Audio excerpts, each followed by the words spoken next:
कहानी की शुरुआत हमारी फीमेल लीड शमू से होती है, जो एक नए शहर में अपनी जिंदगी की शुरुआत करने के लिए कदम रखती है। एयरपोर्ट पर पहुंचते ही उसे अपनी माँ का कॉल आता है, जो उसकी फिक्र कर रही है और शहर के मौसम के बारे में पूछती है। शमू उन्हें तसल्ली देती है कि सब ठीक है, लेकिन असली मोड़ तब आता है जब उसकी माँ उसे बताती है कि उन्होंने उसके लिए एक ब्लाइंड डेट फिक्स की है। शमू इस रिश्ते से बचने के लिए बहाना बनाती है कि उसका पहले से ही एक क्रश है। हालांकि उसकी माँ उसकी बातों पर यकीन नहीं करती, क्योंकि पिछली बार शमू ने इंटरनेट से एक लड़के की फोटो चुराकर उन्हें धोखा दिया था। उसकी माँ साफ कह देती है कि अगर इस बार उसने कोई ढंग का लड़का नहीं ढूंढा तो वे उसे अपनी बेटी मानना छोड़ देंगी। शमू अपनी माँ की इन बातों से थोड़ी परेशान हो जाती है और एयरपोर्ट पर ही अपनी धुन में आगे बढ़ने लगती है। इसी दौरान हमारी मुलाकात हमारे मेल लीड शानजुन से होती है, जो एक बड़ी कंपनी का सीईओ है। शानजुन की पर्सनैलिटी काफ़ी इम्पैक्टफुल है और उसके पीछे रिपोर्टर्स की एक लंबी भीड़ लगी हुई है। एयरपोर्ट के उसी भीड़ भाड़ वाले माहौल में शमू और शानजुन की जोरदार टक्कर हो जाती है। इस हादसे में शमू का मोबाइल जमीन पर गिरकर पूरी तरह टूट जाता है।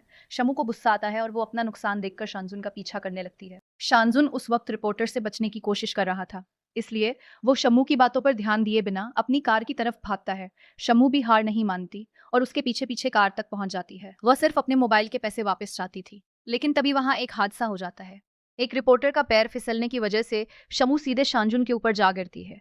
वहां मौजूद रिपोर्टर्स इस मौके का फायदा उठाते हैं और दोनों की कई सारी फोटोज क्लिक कर लेते हैं। शानजुन को एहसास होता है कि मामला बिगड़ रहा है, इसलिए वो तुरंत शामू को कार में बिठा लेता है और वहां से निकल जाता है। कार के अंदर दोनों के बीच बहस शुरू हो जाती है। शामू उसे किडनैप करने का इल्जाम लगाती है। वो बताती है कि उस फोन में उसकी बहुत सी मेहनत और इम्पोर्टेंट डेटा था। दूसरी तरफ शानजुन काफी गुस्से में होता है, क्योंकि उसकी नज़रों में शामू की वजह से उसका बहुत बड़ा प्रोफेशनल लॉस होने वाला है।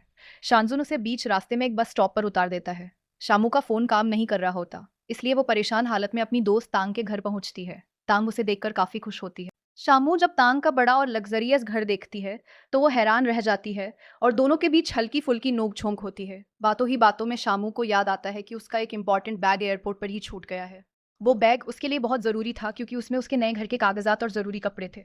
तांग उसे हौसला देती है कि वो एयरपोर्ट कॉल करके बैग का पता लगा लेंगी। वहीं दूसरी तरफ शानजुन को पता चलता है कि एयरपोर्ट वाली घटना की न्यूज़ हर जगह फैल चुकी है और लोग उन दोनों के बारे में तरह तरह की बातें कर रहे हैं। उसकी कंपनी की रेपुटेशन खतरे में आ जाती है। शानजुन जब अपने घर पहुंचता है तो उसके पास एक बैग होता है, जो दरअसल शामू का है। शामू को जब इस बात का पता चलता है तो वो तांग के साथ मिलकर शानजुन से संपर्क करने की कोशिश करती है। शामू को याद आता है कि शानजुन की असिस्टेंट मैगी ने उसे एक बिजनेस कार्ड दिया था। वो उसी नंबर पर कॉल करती है और अपने बैग के बारे में पूछती है। मैगी उसे बताती है कि वो उनका फ़ोन और बैग भेज देंगी, लेकिन शामू को जल्दी होती है।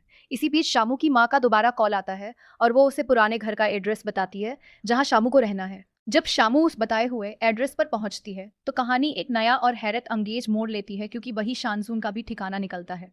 शामू और तांग जब बताए हुए एड्रेस पर पहुंचते हैं तो वो वहां की सिक्योरिटी और घर की शान और शौकत देखकर दंग रह जाते हैं। शामू को एक पल के लिए लगता है कि शायद वो गलत जगह आ गई है, क्योंकि ये घर उसके पुराने घर जैसा बिल्कुल नहीं लग रहा था। जैसे ही शानजून दरवाजा खोलता है, शामू हैरान रह जाती है। वो अपना परिचय देती है और बताती है कि ये उसकी माँ का घर है और वो यहाँ रहने आई है।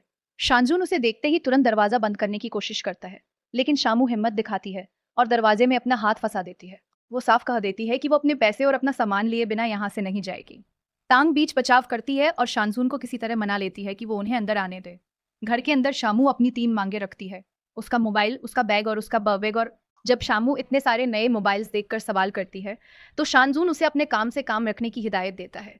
घर के मामले में शानजून एक शर्त रखता है। वो बताता है कि उसने इस घर की इलेक्ट्रॉनिक सिक्योरिटी और टेक्नोलॉजी पर इतना पैसा खर्च किया है जो शामू कभी चुका नहीं पाएगी। वो शामू के सामने एक एग्रीमेंट रखता है कि वो दुनिया के सामने ये बयान दे कि उसका शानजून से कोई रिश्ता नहीं है और बदले में वो घर का कोई पैसा नहीं मांगेगा। लेकिन इसी दौरान शानजुन की एआई टेक्नोलॉजी उसे एक नया रास्ता दिखाती है। एआई के मुताबिक अगर वो शामू से पूरी तरह पीछा छुड़ाता है तो कंपनी की रेपुटेशन को और भी ज्यादा धक्का लगेगा। न्यूज़ पहले ही हर जगह फैल चुकी है, इसलिए बेहतर यही होगा कि वो शामू को अपनी गर्लफ्रेंड दिखाए। शानजुन देखता है कि एक रिपोर्टर ड्रोन के जरिए उसके घर की जासूसी करने की कोशिश कर रहा है, इसलिए वो अपनी सिक्योरिटी टाइट कर देता है। वो तुरंत अपना इरादा बदल लेता है और शामू से कहता है कि अब उसे स्टेटमेंट नहीं देनी, बल्कि अगले 3 हफ्तों तक उसकी फेक गर्लफ्रेंड बनकर रहना होगा। शामू पहले तो इस अजीब शर्त को सुनकर चौंक जाती है, लेकिन फिर वो अपनी दोस्त तांग से मशवरा करती है। तांग उसे समझाती है कि शानजून परेशान लग रहा है और उसे उसकी मदद करनी चाहिए। शामू एक नया काउंटर प्रपोजल रखती है कि वो उसकी हेल्प करेगी, लेकिन 3 हफ्ते बाद शानजून को ये घर हमेशा के लिए छोड़कर जाना होगा। दोनों के बीच ये डील फाइनल हो जाता है और शानजून इस बात पर राजी हो जाता है। डील फाइनल होने के बाद शानजून अपने दूसरे घर चला जाता है और वहां रिलैक्स करने के लिए शावर ले रहा होता है। दूसरी तरफ शामू अपने इस नए घर को लेकर काफी उत्साहित है और वो तुरंत अपनी माँ को वीडियो कॉल मिलाती है। वो बड़े गर्व से अपनी माँ को घर का हर हिस्सा दिखा रही होती है और उन्हें अंडरग्राउंड फ्लोर दिखाने के लिए लिफ्ट की तरफ बढ़ती है। लेकिन तभी किस्मत एक नया मोड़ लेती है। अचानक पूरे घर की बिजली चली जाती है और शामू उस लिफ्ट के अंदर ही फंस जाती है। शानजून की एआई टेक्नोलॉजी तुरंत इस खराबी को डिटेक्ट करती है और उसे अलर्ट भेजती है। शानजून को एहसास होता है कि शामू मुश्किल में हो सकती है, इसलिए वो बिना वक्त गवाए तुरंत वहां पहुंचता है। कुछ देर बाद लिफ्ट का दरवाजा खुल जाता है और शामू बाहर निकलकर आसपास का जायजा लेने लगता है।